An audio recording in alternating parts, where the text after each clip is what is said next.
servi 38 ans dans l'armée de terre, ayant fait l'école spéciale militaire de Saint-Cyr, puis choisi la cavalerie et servi dans des régiments de cavalerie à plusieurs reprises, jusqu'à commander un régiment de Charles Leclerc, ainsi que commander en opération un groupement tactique interarmes. J'ai aussi un très long parcours dans le domaine capacitaire, c'est-à-dire que j'ai suivi tout ce cursus en deuxième capacité à côté de celle de soldat, qui consiste à participer au développement des programmes d'armement. Toujours été extrêmement exigeant avec nos industriels et très attentif aussi à la conduite des conflits pour, en urgence opérationnelle, délivrer à nos soldats les moyens de vaincre. Parce que tant il est vrai que sur certains tas d'opérations, on fait face à des menaces endémiques qui nous obligent à nous adapter en permanence. Ces trois grandes tendances de fond ont été accélérées, je dirais, par la crise Covid et mis en exergue par le conflit d'Ukraine, sachant que l'observation attentive des conflits montre qu'il y a toujours des secousses qui préviennent avant les séismes.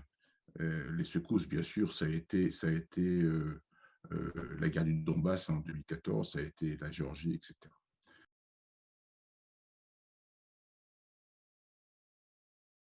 C'est le retour des conflits interétatiques. C'est évidence que nous avons vécu globalement 30 ans de confort opératif, ce que j'appelle un confort opératif, c'est-à-dire après la chute du mur et après la guerre du Golfe, qui a été un conflit relativement classique.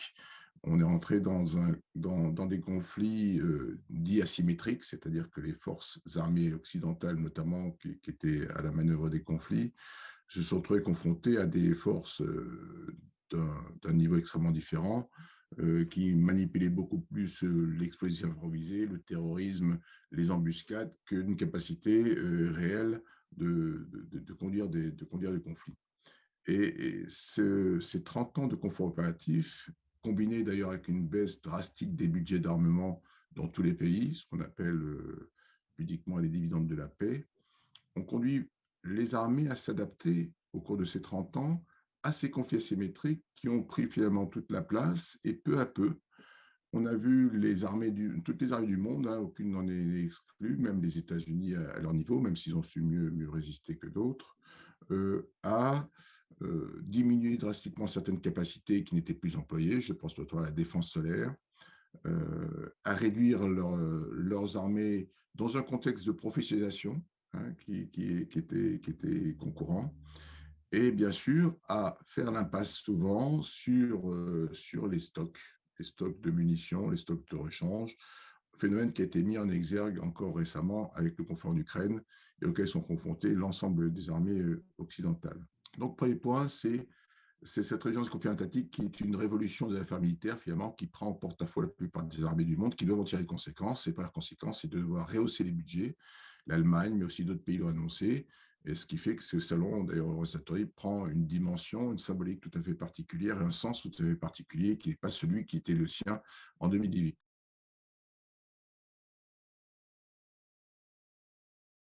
Deuxième point important, c'est le poids du numérique. Hein.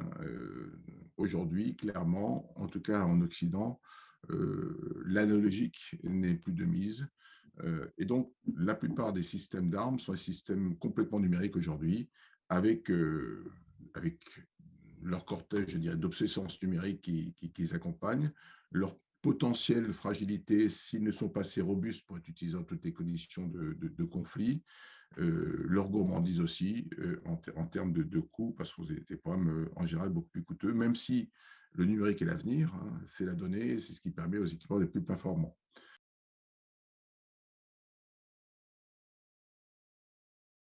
Et le troisième phénomène à côté de retour des conflits interétatiques et du numérique, c'est bien évidemment la prise en compte de l'environnement.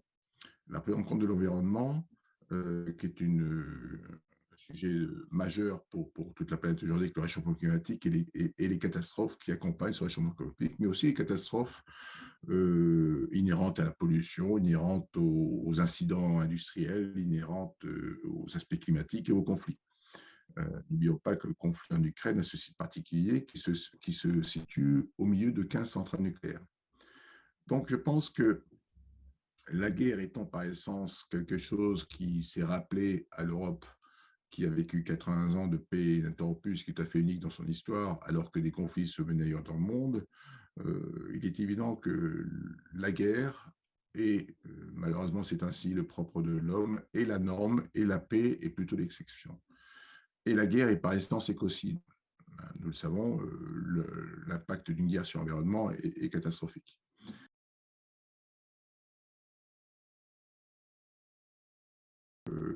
Il reste à inventer cette capacité d'action sur l'environnement et sur les populations au plus vite dans les armées. Et nous y pensons, et c'est un concept que nous aurons inventé et que nous proposons justement lors de Rosatori, un démonstrateur qui s'appelle HELP, de capacités qui peuvent permettre, dans l'urgence, face à une crise non prévue, d'appliquer des effets immédiats de façon à répondre à cette crise, sauver des vies et restaurer l'environnement. La réponse industrielle existe déjà et nous la démontrerons sans problème lors de Rosatori par un démonstrateur et qui serait une première mondiale. Je pense qu'aujourd'hui, et nous avons fait cet effort aussi, le COGES qui organise Rosatori et le J4 qui est le groupe industriel de l'armement terrestre et de la sécurité, de proposer une forme de doctrine à ce sujet parce que le tout n'est pas d'inventer une idée, c'est de la structurer ensuite pour l'employer. L'employé, ça signifie qu'on lui donne une forme, on lui donne une structure, on lui donne des femmes et des hommes pour l'armée, des moyens pour l'armée et des conditions d'emploi. Et bien sûr, comme toute capacité, on doit l'entraîner. On doit l'entraîner de façon à ce que le jour où se déclenche la catastrophe, qui, je le rappelle, revêt le caractère de la contingence, nous surprend toujours et dont la forme est tout à fait particulière. On ne répond pas à deux catastrophes différentes de la même manière, hein, qu'elle soit d'origine industrielle par une pollution industrielle ou une explosion, ou qu'elle soit d'origine climatique, c'est pas tout à fait la même chose. Il faut adapter les réponses.